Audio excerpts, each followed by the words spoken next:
Moving to the next requirement, and you may notice that some of these requirements aren't in a particular order, but there's the interim, at least monthly, determination of costs charged to a contract through the routine posting of books of account. Earlier, when we were looking at the general ledger landscape, there was a batch number on the report. Well, effectively, that is a posting batch. So it is much preferred that contractors use a system that enables them to enter, review, and then finally post the information to the general ledger.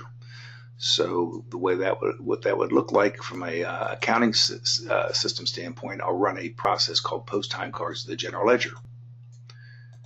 And what that does is once it's run,